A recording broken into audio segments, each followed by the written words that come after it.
ABC 10 News at 4 starts now. People are coming up to me and saying, we're not going to close. If we close, we'll never reopen. Some businesses looking down the barrel of state punishments are saying, take a shot. We won't survive anyway. Other businesses prepare to comply. All the while, some city leaders are telling law enforcement to stand down. A showdown is brewing in San Diego County. One brewery is flipping to food in hopes of surviving. Gyms are forced to change or adapt. In just a day and a half, San Diego will flip into the state's most restrictive tier to try to slow the spread of coronavirus. Thank you for joining us. I'm Kimberly Hunt. The ticking clock has created two kinds of San Diego. Some San Diegans are rushing for compliance. Others are standing in desperate defiance of the new orders. And we talked to one restaurant owner who said he isn't closing. And today, we find that resistance may be growing. Some local community leaders say they are not in support of the county order. As ABC 10 News reporter Marie Cornell explains, El Cajon's mayor has already told police there, protect the public, fight crime. And when it comes to COVID compliance, stand down. Now that the county is in the purple tier, businesses have until Saturday morning to make sure they're up to par with the new guidelines that come along with this tier change. If they don't, then they cannot stay open. And if they do stay open, they're violating the rules. The mayor of El Cajon, Bill Wells, says he's fielding a flood of phone calls and emails from businesses ever since the county moved into the purple tier. People are coming up to me and saying, we're not going to close. If we close, we'll never reopen. And we don't want to run afoul of the county or the state, but we have no choice. We've got to feed our families. We've got to pay our mortgages. And I understand.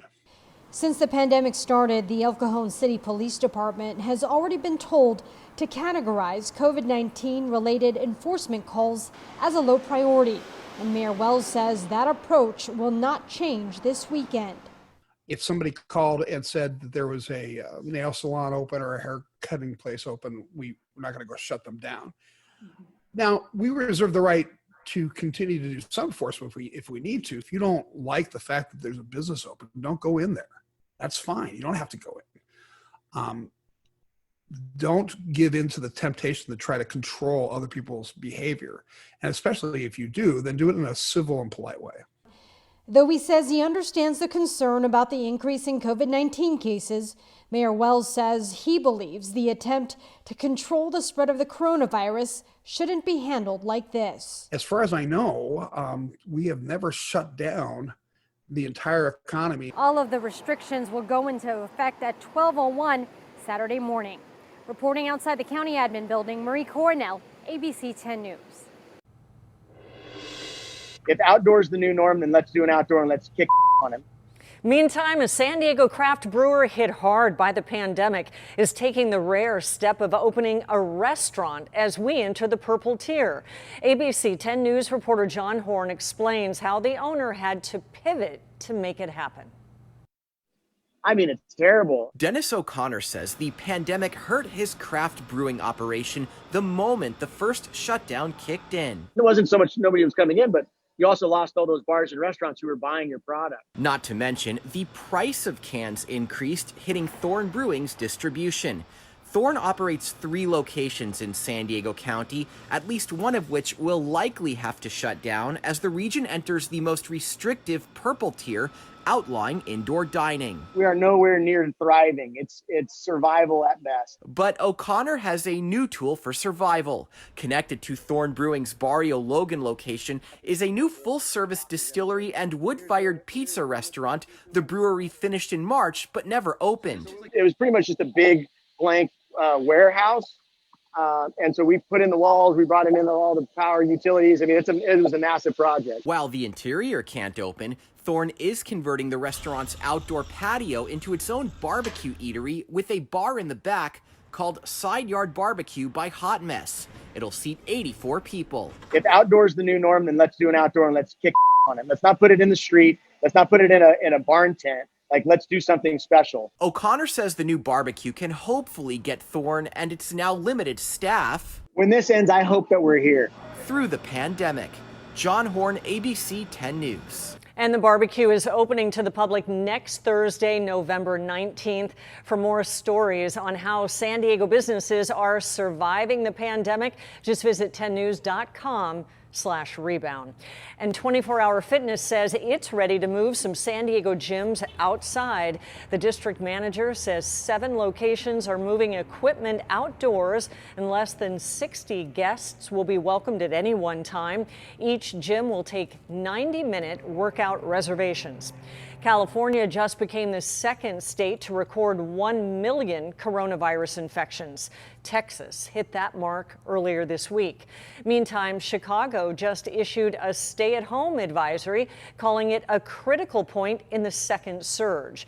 Residents can only leave home to go to work, school, or for essential needs. Social gatherings are prohibited. The order takes effect at 6 o'clock Monday morning. Again, we reiterate, that is Chicago. And stay with ABC 10 News as we monitor the impacts of rising coronavirus cases. You can receive breaking news alerts on your phone with the ABC 10 News mobile app. Investigators don't know what caused a small plane to crash into several vehicles. It happened near an airport in Pacoima, outside San Fernando. The pilot was killed, and the crash set fire to several nearby homes. The wreckage was nearly obliterated. Officials say the pilot was the only person on board. The FAA is investigating. Biden is hoping for more wins in 2 Senate runoff races in Georgia. His agenda includes tackling health care, a stimulus plan, and climate change issues.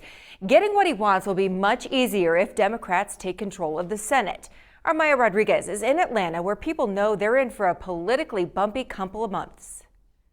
For more than 6 decades, Manuel's Tavern has been the spot in Atlanta. Quintessential political bar. For people who love politics. Every election, we've been here. People like Angelo Fuster, who knew the original owner, Manuel Malouf, who himself got into politics decades ago. It is a place that a lot of people sort of gravitate to. And folks will be there again on January 5th because the nation's political attention is now zeroing in on Georgia, where the fate of the U.S. Senate hangs in the balance. Georgia isn't exactly used to this attention. It's been a reliably Republican stronghold for decades. But in 2020, it's the last of the battleground states, with the final 2 U.S. Senate races held in this election cycle. In one race, incumbent Republican Senator David Perdue faces Democratic challenger Jon Ossoff. And in the second race, incumbent Republican Senator Kelly Loeffler faces Democratic challenger Raphael Warnock. For all those Georgians who are tired of the campaign ads, of